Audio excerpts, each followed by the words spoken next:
McCain voted 90% with Bush.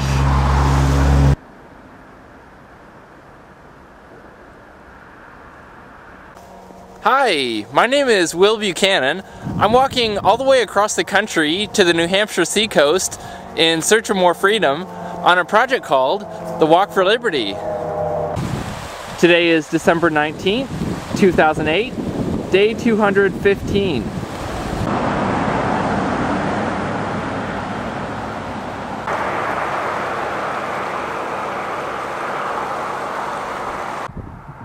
Obviously, the election is far past at this point, and McCain has already lost.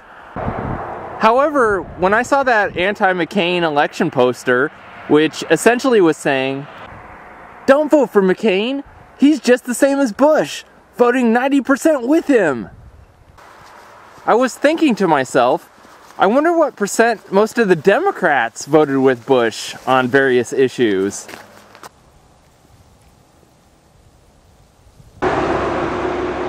The Democrats and Republicans love to portray themselves as being polar opposites.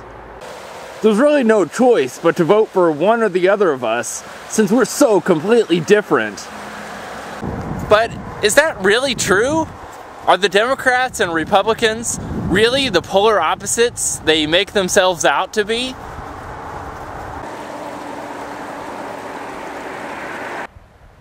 Consider that the Democrats, who are supposedly the party of civil liberties, and also like to bill themselves as the anti-war party, voted overwhelmingly in favor of the Patriot Act and for the resolution to go into Iraq. Meanwhile, the Republicans, who claim to be fiscal conservatives, for some reason shirk their fiscal conservatism when it comes to their support for the continuance of Social Security, Medicare, and other so-called entitlements.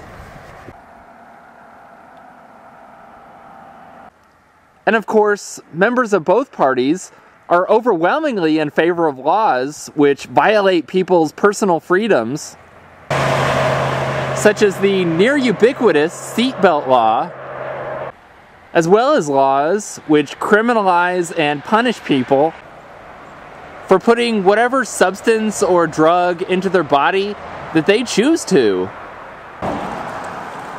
The truth is that despite what either one of those parties says to you about the other one, the Republicans and Democrats are both parties of big government.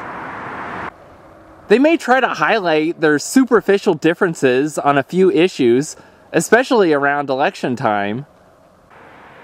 But what they fail to point out is that they're both overwhelmingly in favor of the status quo and of the monstrous size that federal, state, and local governments have incrementally grown to.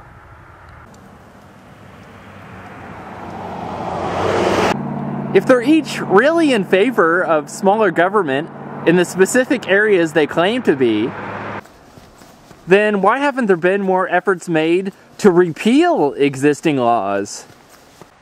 For example, why haven't the Republicans made efforts to repeal all laws restricting how people voluntarily do business with each other?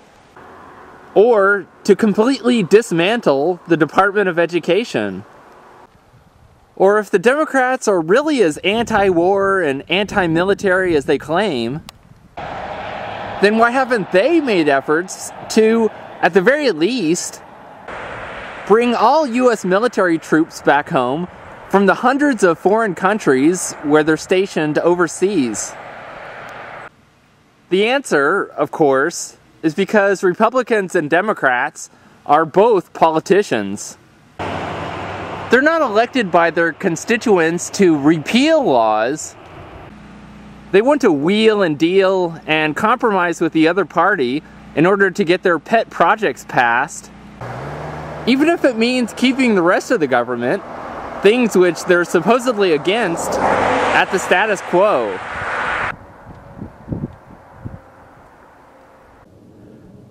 My guess is that most people in Congress of either party vote at least 50% with a president of the opposing party.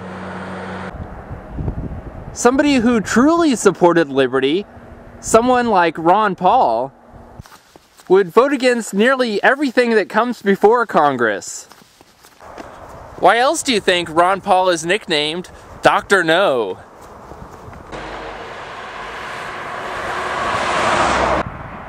So, unless you want more of mixed same, you'll need to look to someone other than the Republicans or the Democrats.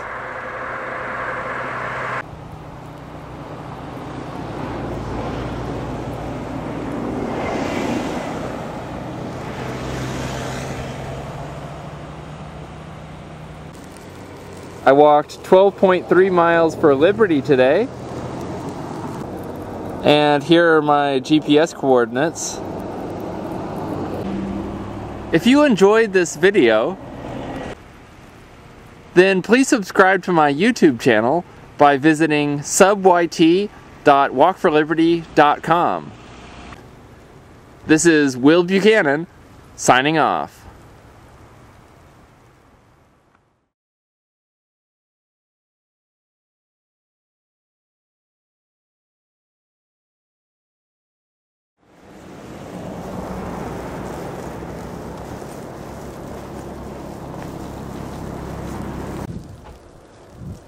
Well, isn't that nice? The town of Merrimack has asked Campers Inn to close its dump station to the public.